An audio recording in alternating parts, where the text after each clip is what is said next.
പൊതുവെ മക്കളിൽ രണ്ടാമത്തെ മക്കൾ കുറച്ച് വിളവന്മാരാവുമെന്ന് പറഞ്ഞു കേട്ടിട്ടുണ്ടല്ലേ. പക്ഷേ അത് സത്യമാണെന്ന് പലപ്പോഴും എനിക്ക് തോന്നലുണ്ട് കേട്ടോ. ഇപ്പം നിങ്ങൾ വിചാരിക്കും ഈ ബിസ്ക്കറ്റ് കാണിക്കുമ്പോൾ തന്നെ രണ്ടാമത്തെ മക്കളെ പറ്റി പറയണമെന്ന്. പറഞ്ഞുതരാം അവിടേക്ക്. ബട്ടർ ബിസ്ക്കറ്റാണ് ഉദ്ദേശം, പക്ഷേ ബട്ടർ ഇല്ലാതെ നെയ്യ് വെച്ചാണ് ഉണ്ടാക്കുന്നത്. പക്ഷേ ടേസ്റ്റിനൊരു കോംപ്രമൈസും ഇല്ല കേട്ടോ. നല്ല അടിപൊളി ബിസ്ക്കറ്റാണ്. പിന്നെ ഹെൽത്തി അല്ല എന്നുള്ള ചിന്തയും വേണ്ട. കാരണം ഇത് ആട്ടപ്പൊടി കൊണ്ടാണ് ഉണ്ടാക്കിയിട്ടുള്ളത്. അതുകൊണ്ട് കുട്ടികൾക്കൊക്കെ ധൈര്യമായിട്ട് വിശ്വസിച്ച് കൊടുക്കട്ടോ.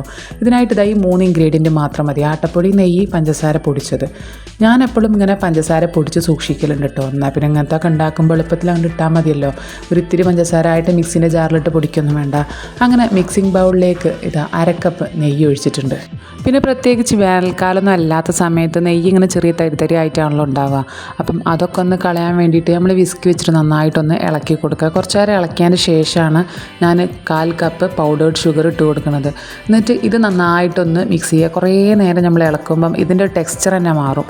ഒരു വേറെ ടെക്സ്ചറിലേക്ക് മാറും, ഒരു വൈറ്റ് കളറിലേക്ക് എത്തും കേട്ടോ. അങ്ങനെ അതുവരെ ഒന്ന് കൈകൊണ്ട് നമ്മൾ ഇളക്കി കൊടുക്കുക. അങ്ങനെ ഇതിൻ്റെ ടെക്സ്ചറൊക്കെ മാറി ഒരു ക്രീമി ടെക്സ്ചറായ സമയത്താണ് ഇതിലേക്ക് കുറച്ച് ഉപ്പിട്ട് കൊടുക്കുന്നത്. അപ്പോൾ ഒരു 1/4 സ്പൂൺ ഉപ്പാണ് ഇട്ട് കൊടുക്കുന്നത് കേട്ടോ. പിന്നെ ഇതിലേക്ക് ബേക്കിംഗ് സോഡ അല്ലെങ്കിൽ ബേക്കിംഗ് പൗഡർ ഒന്നും തന്നെ ആഡ് ചെയ്യുന്നില്ല. ഈ ഒരു ഉപ്പ് മാത്രമേ 4ാമതായിട്ടൊരു ഇൻഗ്രീഡിയൻറ്റ് ഇതിലേക്കുള്ളൂ കേട്ടോ. പിന്നെ ഇതിലേക്ക് 1/2 കപ്പ് ആട്ടപ്പൊടിയാണ് വേണ്ടത്. ഞാൻ കാണിച്ചതൊരു കപ്പിന്, പക്ഷേ ഒരു 1/2 കപ്പും കൂടി വേണം കേട്ടോ. അങ്ങനെ 1/2 കപ്പ് ഇട്ടിട്ട് നന്നായിട്ടൊന്ന് മിക്സ് ചെയ്യുക. ആദ്യം വിസ്ക് വെച്ചിട്ടൊന്ന് മിക്സ് ചെയ്തതിന് ശേഷം പിന്നെ നമ്മൾ ഡോ റെഡിയാക്കണ പോലെ തന്നെ കൈ കൊണ്ടൊന്ന് ജസ്റ്റ് മിക്സ് ചെയ്ത് കൊടുത്താൽ മതി. പിന്നെ ഇത് കുഴയ്ക്കുന്ന സമയത്ത് നമുക്ക് നല്ല ലൂസായി തോന്നും, പക്ഷെ ഒരു കുഴപ്പമില്ല. അത് ലൂസിൽ തന്നെയാണ് കേട്ടോ നമുക്ക് വേണ്ടത്.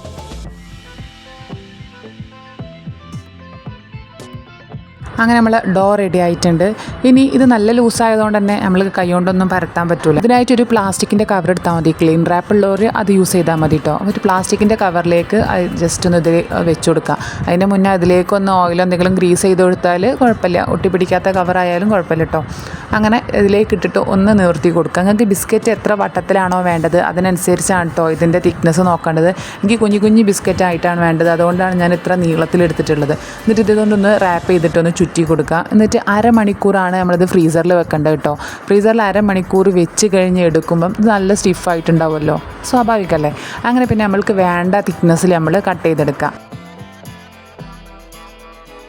ഇനിയൊരു ബട്ടർ പേപ്പറോ അല്ലെങ്കിൽ ഓയിൽ ഗ്രീസ് ചെയ്തിട്ടുള്ള A4 ഷീറ്റോ നമ്മൾ ബേക്കിംഗ് ട്രേയിലേക്ക് വെച്ചിട്ട് ഇതിൽ ഒന്ന് കുറച്ച് ഇടവിട്ടിട്ട് വെച്ച് കൊടുക്കുക. എന്നിട്ടൊരു ബേക്ക് ചെയ്യുന്ന സമയത്ത് 180 ഡിഗ്രിയിലാണ് കേട്ടോ ബേക്ക് ചെയ്യേണ്ടത്. ഇതൊരു 1/2 മണിക്കൂർ ബേക്ക് ചെയ്യുമ്പോൾ തന്നെ ബിസ്ക്കറ്റ് റെഡിയായി വരും. ഇതെങ്ങനെ മനസ്സിലാവാന്നുണ്ടെങ്കിൽ ഈ ബിസ്ക്കറ്റിൻ്റെ സൈഡിൽ നിന്നൊക്കെ ഒരു ബ്രൗൺ കളർ വരും കേട്ടോ. മൈദപ്പൊടി ആണെങ്കിൽ യൂസ് ചെയ്യണമെന്നുണ്ടെങ്കിൽ പെട്ടെന്ന് നമുക്ക് ബ്രൗൺ കളർ ഐഡൻറ്റിഫൈ ചെയ്യാൻ പറ്റും. ഇത് ആട്ടപ്പൊടി ആയതുകൊണ്ട് തന്നെ ചെറിയൊരു ബ്രൗൺ കളർ ഇതിന് ഓൾറെഡി ഉണ്ടല്ലോ. അങ്ങനെയാണെന്ന് മനസ്സിലാക്കാൻ പറ്റും കേട്ടോ. അപ്പോൾ അതൊക്കെ സംഭവം ഏതായാലും ഉഷാറേനി. ബിസ്ക്കറ്റ് കഴിച്ചപ്പം എൻ്റെ ചെറുപ്പകാലത്തുള്ള കാര്യങ്ങളാട്ടോ ഓർമ്മ വന്നത്. കാരണം കടയിൽ സാധനം വാങ്ങാൻ പോകുമ്പോൾ ബാക്കി പൈസയ്ക്ക് നമ്മൾ ബട്ടർ ബിസ്ക്കറ്റാണ് വാങ്ങൽ. അന്ന് ബട്ടർ ബിസ്ക്കറ്റിന് ഉറുപ്പ്യങ്ങാനുമാണ്. താത്ത ഇന്നയും കൊണ്ട് കടയിൽ പോയിട്ട്, അത് ചെന്നൈയിൽ നിന്നാണ് സംഭവം, അങ്ങനെ കടയിൽ പോയി ബിസ്ക്കറ്റ് വാങ്ങി. അങ്ങനെ 2 ബിസ്ക്കറ്റ് വാങ്ങി. ഇന്നെ എടുത്തിട്ട് ഓളിങ്ങനെ റോഡ് ക്രോസ് ചെയ്ത് വരുന്ന സമയത്ത് എൻ്റെ കയ്യിൽ നിന്ന് ബിസ്ക്കറ്റ് വീണുപോയി. ഇതാണെങ്കിലും എൻ്റെ പെർമിഷൻ ഇല്ലാതെ വാങ്ങുന്ന ബിസ്ക്കറ്റും ആണല്ലോ. ഞാൻ ഭയങ്കര കരച്ചിൽ. അങ്ങനെ എൻ്റെ കരച്ചിൽ നിർത്താൻ ഓളെ ബിസ്ക്കറ്റ് എനിക്ക് തന്നതും പോരാ, ഇടയ്ക്കിടയ്ക്ക് ഞാൻ എമ്മൻ്റെ മുന്നിൽ ബട്ടർ ബിസ്ക്കറ്റ് എന്ന് പറഞ്ഞിട്ട് ഓളങ്ങനെ ഭീഷണിപ്പെടുത്തുവേനി. എന്തായാലേ അതൊക്കെ ഒരു കാലം. വീഡിയോ ഇഷ്ടപ്പെട്ടില്ല ഏതായാലും.